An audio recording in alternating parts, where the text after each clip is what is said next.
I want to be clear about something up front.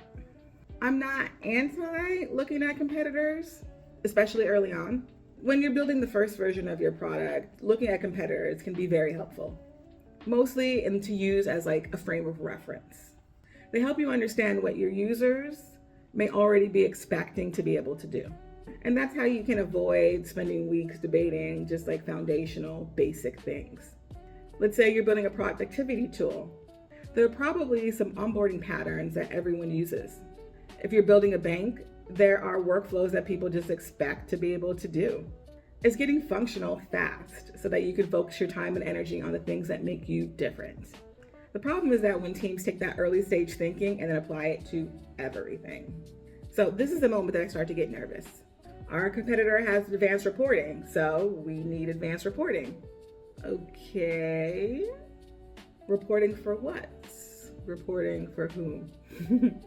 Like, what decision is this advanced reporting supposed to help somebody make? Because usually what happens next is just assumption stacking. Because let's say doing advanced reporting means that you're impacting data model decisions, user permissions, edge cases, performance work, let's say. And then of course, UI that you may have to support forever. And then if that happens, you spend, let's say 6 weeks and the team can't clearly articulate like what problem is this reporting solving? Or how will users actually use it? Or whether anyone would miss it if it didn't exist. And that is not a strategy, okay? That's fear, I'd say, dressed up as advocating for parity. Here's the distinction that I don't see a lot of teams making that much. Parity is something that you define up front. It's the baseline set of experiences users reasonably expect your product to have, so the product feels trustworthy and functional. For example, in a digital banking product, that's probably seeing your account balances in real time, viewing transactions, and then being able to export those transactions. That's expected, that's parity. But once you defined that base set of expectations and built toward that, you shouldn't still be calling new features parity a year or so later. At that point, you're not talking about parity.